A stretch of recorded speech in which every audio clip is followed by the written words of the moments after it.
10ನೇ ತರಗತಿಯ ಸ್ಥಾನಪಲ್ಲಟ ರಾಸಾಯನಿಕ ಕ್ರಿಯೆ ಡಿಸ್ಪ್ಲೇಸ್ಮೆಂಟ್ ರಿಯಾಕ್ಷನ್ ಈ ಒಂದು ರಾಸಾಯನಿಕ ಕ್ರಿಯೆಗೆ ಸಂಬಂಧಿಸಿದಂತೆ ಒಂದು ಅದ್ಭುತವಾದ ಕಥೆಯನ್ನು ನೋಡೋಣ.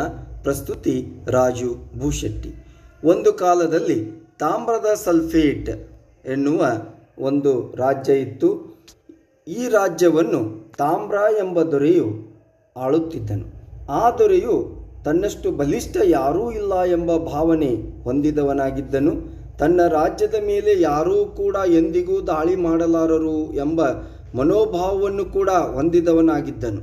ಜೊತೆಗೆ ಸಾಕಷ್ಟು ಬಲಿಷ್ಠ ಸೈನಿಕರ ಪಡೆಯೂ ಕೂಡ ಅವನಿಗೆ ಇತ್ತು. ಒಂದು ದಿನ ಅಕಸ್ಮಾತ್ತಾಗಿ ಅವನ ಪಕ್ಕದ ರಾಜ್ಯದ ದೊರೆ ಸತ್ತು.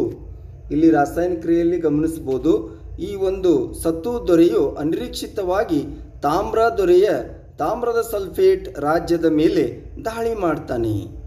ಸತ್ತು ದೊರೆಯು ತಾಮ್ರಕ್ಕಿಂತಲೂ ಹೆಚ್ಚು ಬಲಿಷ್ಠನಾಗಿದ್ದನು. ಎರಡೂ ರಾಜರುಗಳ ನಡುವೆ ಭಯಂಕರವಾದ ಕಾಳಗ ನಡೆಯುತ್ತೆ. ಈ ಕಾಳಗದಲ್ಲಿ ಸತ್ತು ದೊರೆಯು ವಿಜಯಶಾಲಿಯಾದನು. ನಂತರ ತಾಮ್ರ ರಾಜನನ್ನು ತಾಮ್ರದ ಸಲ್ಫೇಟ್ ರಾಜ್ಯದಿಂದ ಹೊರಹಾಕಿದನು. ಅಂದಿನಿಂದ ಸತ್ತು ದೊರೆಯು ತನ್ನ ರಾಜ್ಯವನ್ನು, ಇಲ್ಲಿ ರಾಸಾಯನಿಕ ಕ್ರಿಯೆಯಲ್ಲಿ ನೋಡ್ಬೋದು, ತನ್ನ ರಾಜ್ಯವನ್ನು ಸತುವಿನ ಸಲ್ಫೇಟ್ ZnSO4 ಎಂದು ಮರುನಾಮಕರಣ ಮಾಡ್ತಾನೆ. ಅಂದರೆ ಇಷ್ಟೇ, ಈ ಒಂದು ರಾಸಾಯನಿಕ ಕ್ರಿಯೆಯಲ್ಲಿ ಸತ್ತು ಏನಾಗತ್ತೆ ಅಂದರೆ ತಾಮ್ರಕ್ಕಿಂತಲೂ ಕೂಡ ಹೆಚ್ಚು ಕ್ರಿಯಾಶೀಲವಾಗಿರುವುದರಿಂದ ಅದೇನು ಮಾಡುತ್ತೆ ಅಂದರೆ ಸತ್ತು ತಾಮ್ರದ ಸಲ್ಫೇಟ್ನಿಂದ ತಾಮ್ರವನ್ನು ಹೊರಹಾಕಿ ತಾಮ್ರವನ್ನು ಏಕಾಂಗಿ ಮಾಡುತ್ತೆ.